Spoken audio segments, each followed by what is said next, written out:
Cozy English Podcast. Relax, listen, and learn.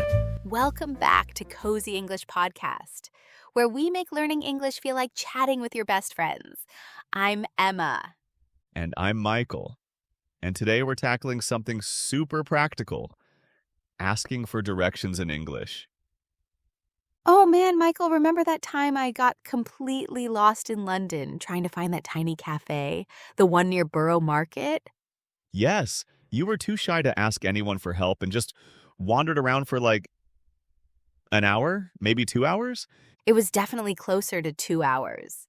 I kept thinking, oh, I'll figure it out myself. But London streets are like a maze. And the worst part? I walked past 3 different people who looked super friendly and helpful. That's so typical. You know what's funny? Native English speakers get lost all the time too, and we're not embarrassed to ask for help. But for some reason, when we're learning a language, we suddenly become these proud, stubborn explorers. Exactly. I was so worried about making mistakes or sounding silly. But you know what? When I finally did ask someone, this lovely older gentleman, he was so kind and patient. He even walked me halfway there. That's the thing about asking for directions. It's usually a really positive interaction. People genuinely want to help, especially when they see you're making an effort in their language. So true. And that's exactly why today's episode is so important. We're going to teach you how to confidently ask for directions, understand the answers, and never end up wandering aimlessly like I did. Plus, we'll share some insider tips that'll make locals love helping you. Exactly. And guys, our tagline says it all. Relax, listen, and learn. So grab your favorite drink, get cozy, and let's dive in together. Whether you're planning a trip or you're already living in an English-speaking country, this episode will be your GPS for confident conversations. Before we start, make sure you hit that subscribe button. It really helps us out. And if you're new here, welcome to our Cozy English family. All right, Michael, let's start with the absolute basics. What's the most polite way to stop someone for directions? Great question. The classic is, "Excuse me, could you help me?" It's polite and not too formal. But here's the thing. Your tone is everything. You want to sound friendly, not desperate. Oh, that's such a good point. Let me demonstrate. Formal voice. Excuse me, could you help me? Versus friendly voice. Excuse me, could you help me? Hear the difference? Perfect example. The first one sounds like you're interrupting a business meeting. The second sounds like you're talking to a friend. Now let me try it on you. Excuse me, could you help me? I'm looking for the nearest subway station. Beautiful. I felt totally comfortable helping you. Now, what if you want to be even more polite? You could say, "Sorry to bother you," but that's my personal favorite because it acknowledges that you're interrupting their day. I love that one too. Sorry to bother you, but do you know where the post office is? It's like you're being considerate of their time. Exactly. And here's a cultural tip. In some places, people are rushing, especially in big cities. So that little acknowledgement goes a long way. So true. Another gentle opener is, "Hi, I'm sorry to interrupt, but..." It's a bit longer, but some people really appreciate that extra politeness. Good one. Now let's talk about the actual asking part. The simplest is just, where is the museum? Right. But here's the thing. Where is can sometimes sound a bit abrupt. It's not wrong, but you can also say, how do I get to, which sounds more conversational. Ooh, or do you know how to get to? That one's brilliant because it gives the person an easy out if they don't know. Smart. It's like saying no pressure, but if you happen to know. And here's a golden phrase. I'm trying to find. It sounds so natural and a little vulnerable. I'm trying to find Main Street. Love that vulnerability. It makes people want to help you. What about when you're completely lost, Emma?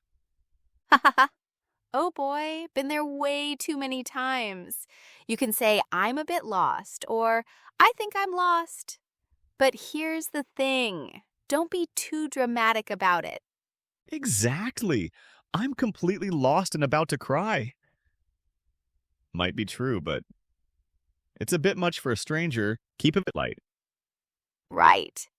And sometimes you might say, I'm new to the area, or I'm not from around here. Those give context for why you need help. Those are perfect. Now, what happens when someone's directions are super fast and you can't keep up? This happens to everyone, by the way. Oh, all the time. Just say, sorry, could you repeat that? Or could you say that again, please? Most people will slow down automatically the second time.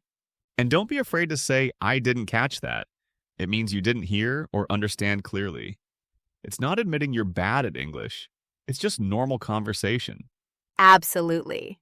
Another useful one is, could you speak a bit slower? Most people are happy to help and they'll appreciate your honesty. Yeah, and sometimes you might need to say, sorry, I'm still learning English. That usually makes people even more patient and helpful. Oh, here's a crucial one. How far is it? Because sometimes the place is like a 2-hour walk, and you really need to know that up front. Haha, so true. I once told someone a place was just down the street, and it turned out to be a 30-minute walk. I felt terrible. That's why, is it walking distance? Is super practical? Or you can ask, about how long does it take to walk there? That gives you a better sense of whether you need alternative transportation. Great point. And speaking of transportation, you might need to ask, should I take the bus? Or is there a subway nearby? Perfect. And when someone gives you directions, always show gratitude. Thank you so much, or I really appreciate it. These aren't just polite, they make people feel good about helping you. Those are the magic words. People remember kindness, and who knows? Maybe you'll see them again. Oh, and have a great day is a lovely way to end the conversation on a positive note. Absolutely. And sometimes if someone goes really out of their way to help, you can say, you're so kind, or thank you for being so helpful. It's that extra touch that makes interactions memorable. Perfect. Let's see. We've covered stopping people politely, asking the question in different ways, dealing with confusion, checking distance in transportation, and being grateful. Oh, what about when you think you misunderstood? Oh, good catch. You can say, just to make sure I understand, and then repeat back what you heard, like, just to make sure I understand, I go straight and then turn left at the bank. Brilliant! That confirmation step saves so much confusion later. I think we're ready for some practice. All right, Michael, let's practice. I'm going to be a lost tourist and you're a helpful local. This is a super common scenario. I'm visiting New York for the first time. Sounds perfect. I'm ready. I'll be a typical New Yorker, friendly but busy. Excuse me? Sorry to bother you, but I'm a bit lost. I'm not from around here and I'm trying to find Central Park. Oh, sure. Central Park's not too far from here. You see that big street over there with all the traffic? Which street exactly? There are so many, and I'm still getting used to how big everything is here. Oh, sorry. You're totally right. It's overwhelming at first. See that street with all the yellow taxis lined up? That's Fifth Avenue. Okay, yes, I see Fifth Avenue now, so I just walk down it? Exactly.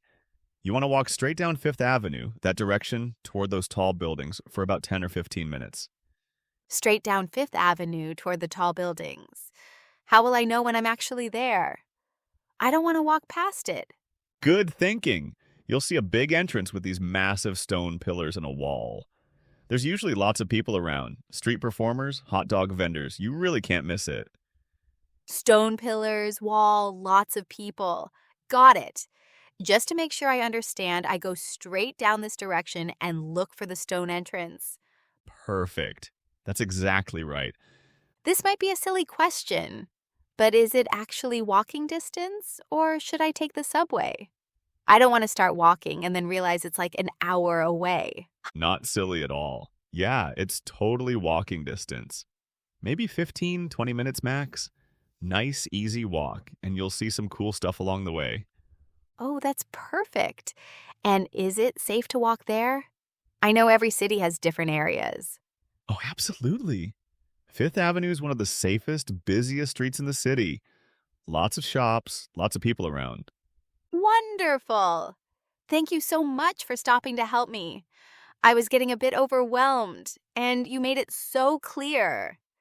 Hey, no problem at all. I remember being a tourist too. It's a lot to take in.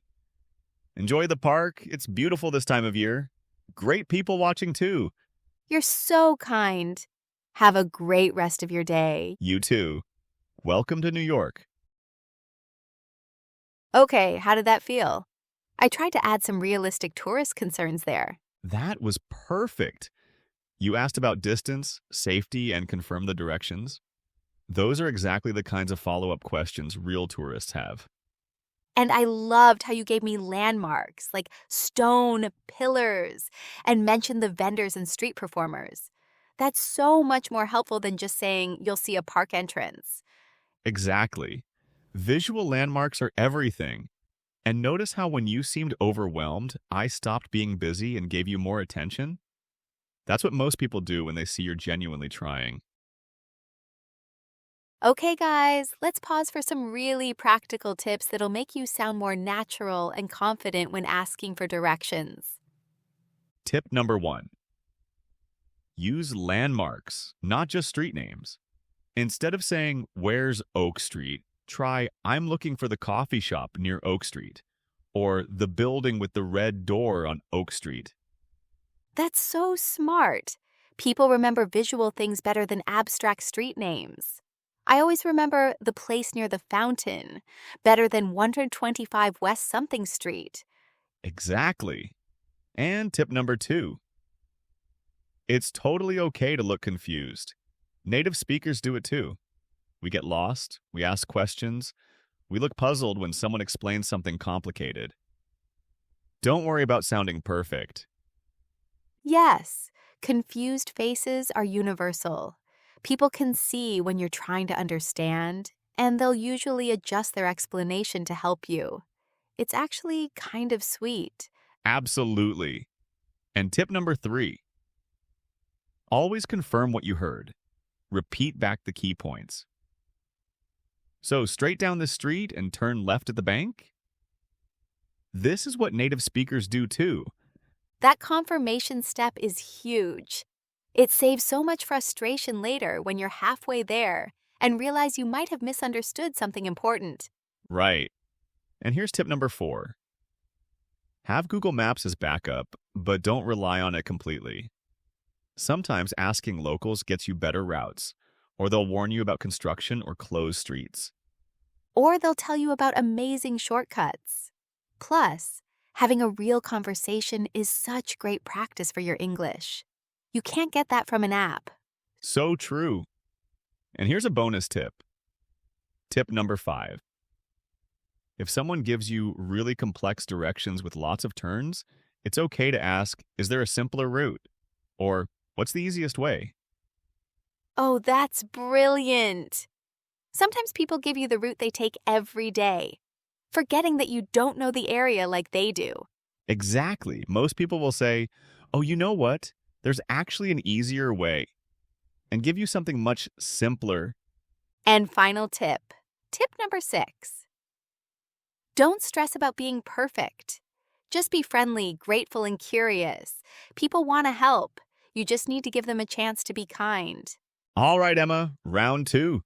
This time I'm the lost one, and you're the helpful local. Let's make it a bit trickier. I'm going to be that stressed traveler we all become sometimes. Oh, I love this scenario. Bring it on.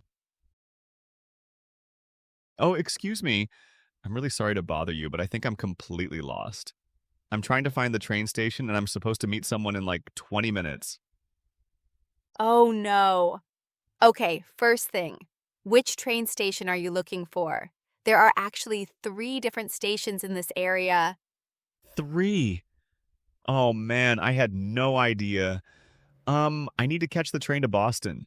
My friend just said the train station, and I assumed there was only one. Okay, don't worry, that's definitely South Station you want. That's where all the Boston trains leave from. It's about a 20-minute walk from here, but there's a much easier and faster way. Oh, thank goodness. But wait, 20 minutes walking plus finding my friend.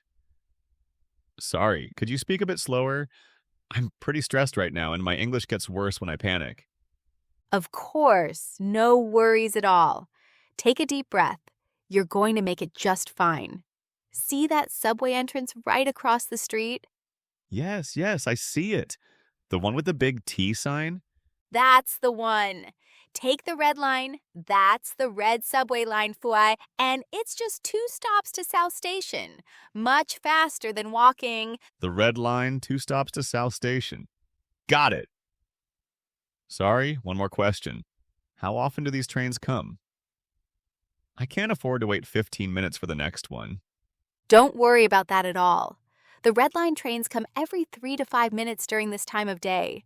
You'll catch one almost immediately. Every 3 to 5 minutes. That's amazing. And sorry, I know I'm asking a lot of questions, but how much does the subway cost? I only have $20 cash with me. Just $2.50. And you can pay with cash or card right at the entrance. There are ticket machines right there. Perfect. And just to make sure I understand, I take the red line from here, get off after 2 stops, and that's South Station? Exactly right. And when you get off, just follow the signs that say Main Exit or Atlantic Avenue. That'll take you right to the main train area where your friend is probably waiting. You are absolutely a lifesaver.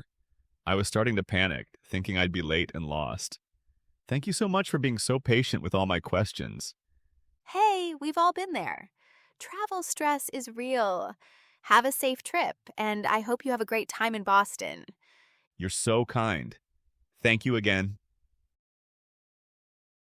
Wow, that felt really real. I could feel the stress in your voice. I was genuinely getting worked up just acting that scenario out. But notice how you stayed calm and gave me extra details when you saw I was panicked? Exactly. When someone's stressed, they need more reassurance and clearer instructions. I gave you the frequency, the cost, and even what signs to follow at the destination. And I asked lots of follow-up questions because that's what people do when they're nervous. Frequency, cost, confirmation, those are all totally normal things to ask about. Plus, I loved how you said your English gets worse when you panic. That's so honest and relatable. Most people will slow down and be extra helpful when you share that. Okay, Michael, time for our fun review. I'm going to forget some of our key phrases, and you correct me, okay? Oh no, here we go. I'm ready. What was that polite way to stop someone again? Hey, you person! Emma, no, it's excuse me, could you help me? Or sorry to bother you, but Oh, right. And what if I want to ask where something is? Tell me the location of the thing. stop it. You can say, where is, how do I get to, or I'm trying to find. Okay. And if I don't understand their directions? What are you talking about? Emma, try, sorry, could you repeat that? Or could you speak a bit slower? Or I didn't catch that. And when they help me? Cool, thanks, bye. Well, that's technically gratitude. Try thank you so much. Or I really appreciate it. Followed by have a great day. Perfect. See, guys, Michael remembered everything. And honestly, even if you mess up the perfect phrases, being polite and grateful will get you everywhere. Absolutely. People want to help. You just need to ask nicely and be patient. And that's a wrap on today's episode. We covered everything from politely stopping strangers to understanding complex directions. Remember, guys, confidence comes from practice. Start by asking for directions to places you already know. It's great practice without the pressure. Oh, that's brilliant advice. And don't forget our tagline: relax, listen, learn. You don't need to be perfect right away. Speaking of learning, we'd love to hear from you. Leave a comment about a time you got lost and had to ask for directions. What happened? Yes, and if this episode helped you, please share it with a friend who's learning English. It means the world to us. Before you go, make sure you're subscribed to Cozy English Podcast. We release new episodes every week with practical English you can use right away. And remember, every conversation is practice. Every mistake is learning. You've got this. Until next time, keep practicing, keep exploring, and keep being awesome. See you next week for another Cozy English lesson. Bye, everyone.